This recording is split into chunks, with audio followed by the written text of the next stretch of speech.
Hello everyone, welcome back to my channel. So today's video is between me and my daughter. As you can see, she's here beside me. Okay, and in today's video I will be going through my daughter's mind. I'll be asking her some questions. I have my 5 questions and she's also having her 5 questions which she wanted to ask me, and I'll be answering her questions and she will be answering mine as well. So today I'm really going to find out some certain things about her, and she's also going to be asking me some questions like I said. So let's dive into the video without wasting your time, okay? Can you please introduce yourself to my friends and family? Hi, I'm Toyin and I'm 15 years old. Nice to meet you.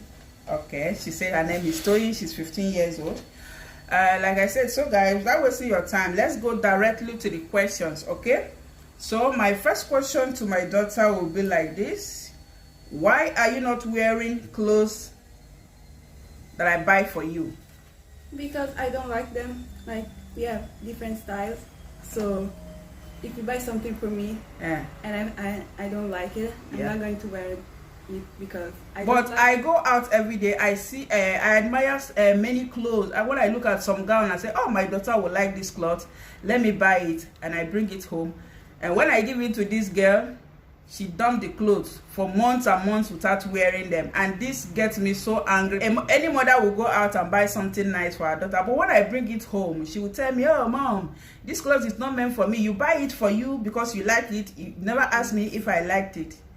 So because I'm not a baby anymore. I can decide what I want to wear and what I don't want to wear. Like, so you don't like the type of clothes that I buy for you? No, at all. I'm telling you guys, it's not easy. Yes, I know she's growing. I know she's 15 and she's growing. One thing I've realized is that my choice of clothes are no longer her choice of clothes, and I'm learning to deal with that. So what we do now is that in fact, she has become a customer in AliExpress and Shein. So what I do now is that she bring her phone, we order things together, and even though I don't like those clothes that she buys, I just have to buy it because that's what she wants. But it still pains me that after I go out, buy things that I said my daughter will like, I bring it home. If you look at her wardrobe today, it's filled with clothes, but this girl is not wearing any of them. So anytime I want to buy something for her now, we just go to anywhere that sells clothes. She choose what she wants, even though I don't like most of them. I don't like most of the things you buy. I don't like them. And I don't like most of the things you buy. I don't like them. Okay, go with your first question, please. If I marry a non-black person, would you support me? Repeat the question. If I marry a non-black person, would you support me? Okay, her number 1 question is, if I marry a non-black person, would you support me? Why won't I support you, my daughter? I will support you 100 times, 110 times. That's because even me as your mom today, the reason why I got married late at the age of 29 was because I wanted to be sure of the person I'm getting married to. I wanted to be sure. I didn't fall in for the pressure people were putting on me because I wanted to be sure of who I'm going to live the rest of my life with. So, had even I met a white person or a non-black person or maybe someone who is not even from my country, I will still go for that person. That's because that is what I want. That is what I want as a man, as a husband. So, if tomorrow it happens that you found someone that you love and the person is not black person, even though the person is not in Nigeria, as far as you are in love with that person and the person loves you, I am going to support you 110%. How do you see that? The most important thing is that you guys are in love. Okay, so let's start my second question. Why have you suddenly become rebel? I don't think that I became a rebel. Well, I see something that I don't like, I speak, and if you don't understand, I became angry. But I don't think that I became a rebel. Yeah, but sometimes when I say, Toyi, do this thing before I come back from work, or maybe Toyi, certain things I send you message and I still come back and see that you've not done that thing. And sometimes I see that you do it when you want to do it and not when mom and dad wants you to do it. Why is it like that? An example. Plates. I wash the plate. Tidy up your room. I wash the plate. I wash the plate every day. Tidy up your, yeah, you wash plates every day. But sometimes I still come back and see that it's either you are still on that plate or maybe you've not washed them yet. Or maybe when I say, Tony, come and do this thing, it takes you long. You take your time to do it. You don't do it when I want you to do it. To me. But I do it. Yeah, you do it at your own time. So yeah, where's the problem is that this girl, you can never force her to do anything. If you want her to do something, she's going to do it though, but she does it at her own time, and sometimes it really gets on my nerve. Like tidying up her room, I have to shout 100 times before she can tidy up her room. In those days in Africa, you dare not do something on your own time when your parents ask you to do it. So go with your second question, please. Is there something your mom or your dad used to say to you when you were a kid that turned out to be true? Let me see that question. Is there something your mom or dad used to say to you when you were a kid that turned out to be true? Yes, I remember my mom used to say this one particular thing, and that was our motto actually, and that has actually become my motto as well. Number one is learn to walk before you fly. I hope you understand what that means. Learn to walk before you fly. Can you explain? Don't expect anything without hustling for it. Don't expect anything without working hard for it. You have to work hard before you can be able to earn money. I remember my mom used to tell my younger brothers, especially let me say 10 years ago, when boys were rushing into any money fast, and she used to tell them that remember, any money you earn in a hurry would never last. So all my children, you all should please learn to hustle before you can make money. That is, learn to work before you can fly. Yes, and today I can say that I strongly believe in that, because at my age now, I realize that money doesn't fall from tree. You have to sweat your money. You have to work hard for it before anything can come to your table. So that is one thing that she normally tells us that turned out to be true today. And so it's my turn to ask number 3 question from my side, and my question goes like this: why do you find it difficult to mingle with friends? Because I'm an introvert. I never had so many friends, and I'm happy like that. Yeah, it's difficult to make friends, but I'm happy like that. So, yeah, but sometimes I'll still want you to go out and meet some friends, maybe have some snacks, sit down and talk with them. She has friends, not that she doesn't have friends. She has friends at school. She also have a friend apart from school, but she finds it so difficult to go out of the house unless maybe those friends contact her and say, Tony, let's go and have something to drink. And I really don't like it, because I also want her to go. I don't want her to grow up being a lonely person. She's always at home, and I am happy about that. But sometimes as a mom, I also want to see her mingle with some friends. I don't want a telephone to be the only friends you have. I also want you to make real friends. Go out with your friends, your girlfriends, instead of just staying home and pressing phone. At least maybe twice a week. I only chat with my friends. I only do that. So I talk with my friends. You talk with them, but I also want you to see them. Well, I think it's the same thing. It's not the same thing. Chatting on phone with friends, it's not like seeing the person face to face. You guys talk about what is going on in your life and what is happening around your territory. You have to see them face to face. You never go out with your friends. Like, I never see you go out with your friends. Even if you are vacation, I never see you go out. do go out with my friends. No, I do go out. You don't. But you know why I don't go out with friends? Not that I don't go out with friends. I go out with friends. What time do I have to spend to go with friends? I only have Saturdays to go out. Why you don't go? Saturdays to go out, because you know that from Monday to Friday, mom is at work. After work, I have to come back home, take care of your brother's homework. After which, both of you practice sports. I have to take you guys to sports. So tell me, where is the time for mom to go out? You can go out on evening. In the evening? Yeah. Okay, don't worry. I'll start going out now. But don't complain when I start going out. Come with your number 3. Did you ever sneak stuff from your parents? Did you ever sneak stuff from your parents? Did you ever sneak stuff from your parents? If I ever hide anything from my parents? Yes. Okay, to start, like I told you, I never really grew up with my parents. I left my mom when I was 11 years old. I think I told you that story more than one time. And I grew up with my uncles and aunties, and yes, there was a lot of things I hide from them, and that's because they never really gave me the opportunity to be myself.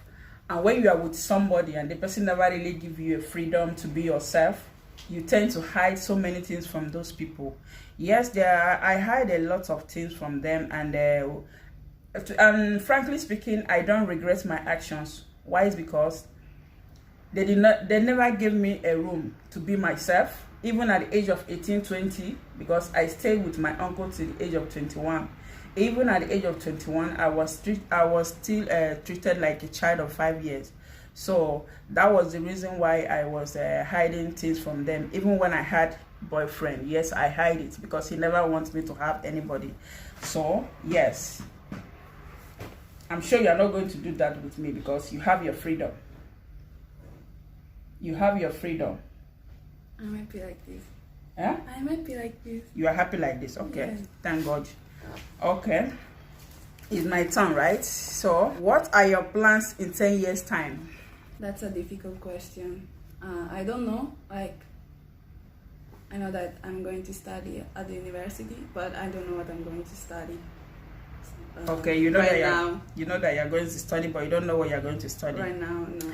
Anyway, that is not a problem. You are just 15 years. You still have time to think of what you're going to study and what you're going to become in future. I wish I had the opportunity like you had now to study.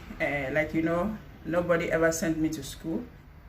I'm still grateful to God to where I am, even though I never studied. Come with your number 4, please. Your idea of what it means to be a man. Your idea of what it means to be a man. Wow. This is a strong question. My idea of what it means to be a man.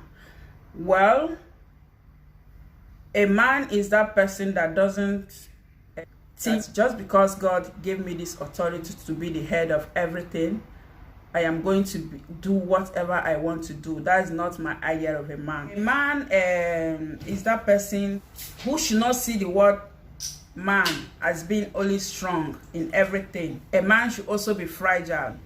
I think a man is a man because he also feels what we feel as women. A man is a man when he learns to cry, when he's deeply hurt. Okay, I also love to see men cry at times. They don't have to be that strong just because they are called a man. That is my ideal of a man. What are your thoughts about transgender people? What are your thoughts about transgender people? What are my thoughts about transgender people? Yes. Well, my dear, this is 21st century.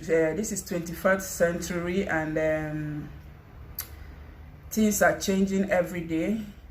Even though I am not in support of so many things, but I think every one of us have the right to live his or her life the way he or she wants, and we should just allow God to be the judge of everything. So I'm nobody to judge anybody, so we should live our life, but believing one thing, that God is coming to judge every one of us. So I think it's time for me to ask you the number 5 question. So my number 5 question goes like this: how do you see African way of bringing up a child? I think that it's okay.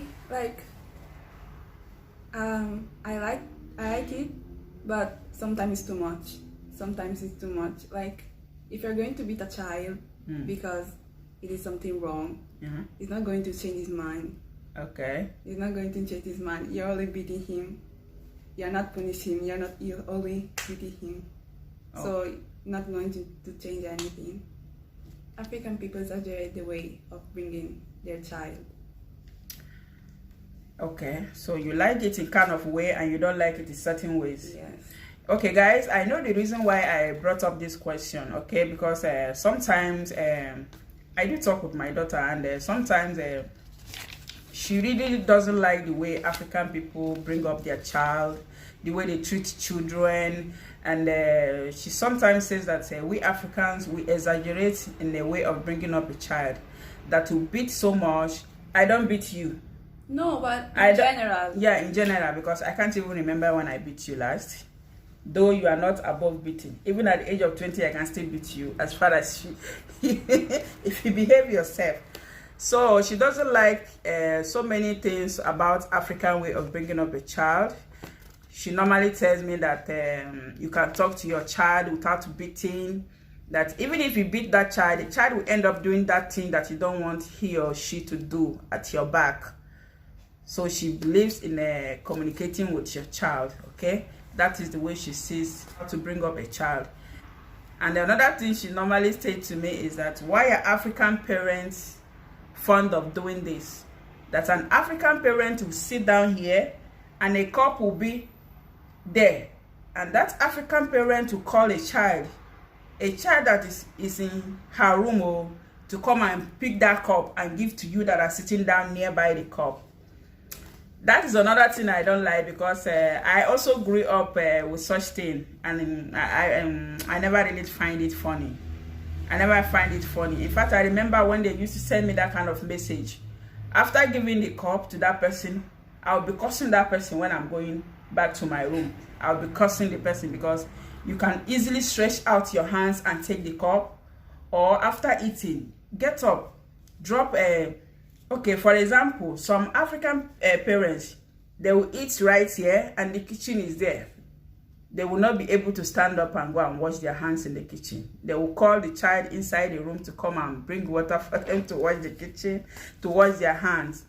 I experienced that as well, and I really don't like it. But some people see it as a way of being authoritative over their children. Another thing that I don't like I see so many children that love their cultures. Okay. And I grew up not loving my culture because I didn't see anything about Nigerian culture. Like, yeah, I see like weddings or like some parties, but I don't know anything about Nigerian culture. And I want to love it, but I can't because you never grew up. But I do take you along. I do take you along to some parties, to our town meetings, for you. The parties are always the same. Like there's nothing I like in that parties because they're always the same. They're always the same. Yes. Yeah, but I do take you guys to Africa at least once in 2 years. Did you like that as well? Yeah. Because they're... No, me taking you guys to Africa, at least for you to know your origin, where you came from and all that. Did you see yourself settling down in Africa tomorrow? No. I'm not surprised at the answer. I am not surprised at all, because she always said that she has nothing to do with Africa. So different. Africa is so different from here, so... I know. Is it because of the light issue, the road? No, it's not that. Like, it's a very different mentality. Yeah, our mentalities are different. I know about that. Anyway, it doesn't matter where you settle tomorrow. All that matters is your happiness and that of your brother. Go ahead with your final question. When did you realize you really wanted to marry Dad? When did I realize I really wanted to marry her dad? She asked. Well, I realized I wanted to marry your dad because I saw the type of person he was. Your dad is brought up in Africa, yes, and he also have this African mentality. But there are these two things I loved about him. One is that your dad is a God-fearing person, of which you know that. He's a prayerful person. You know that as well, because between the two of us, he's the one that does the prayers, okay? He really believes in praying. He believes so much in God. He trusts God in everything he does. And he puts God in everything he does. And this is number one thing you also should look in for from a man when you're about to choose your partner tomorrow. I'm not talking about now, it's too early. So, God-fearing man, number one. Number two is because your dad is so humble. He's an African man, but he's so humble. I'm sure you've seen him so many times. When he offends me, it doesn't take him anything to go on his nails and say, I am sorry, please forgive me. Not every man does that. So he's so humble. He apologizes whenever he's wrong. He go down on his knee without minding whether anybody is there. So I also love that about him, because I really want a man who will be able to admit it when he's wrong, and not someone who will be there claiming I'm a man, I'm a man, I'm a man. That is the two things I love about your dad. I know that he's an African man, but he should learn to communicate with me, because he's too harsh with me. And I don't like that. Anyway, your dad is going to watch this video, and I'm sure he's going to listen to what you said now. Don't worry, he's going to watch this video, and I hope he learned from this video. Okay, so guys, thank you all for listening to us, and thank you to my daughter. I'm so proud of you. I never knew you could make this video with me, because she's such a shy girl. She's so shy, but I'm proud of you. She's doing us proud in school, this girl. Thank you for coming to my channel. You're welcome. Thank you so much. So guys, thank you all for listening, and thank you. Please, if you're new to my channel, subscribe now. Subscribe.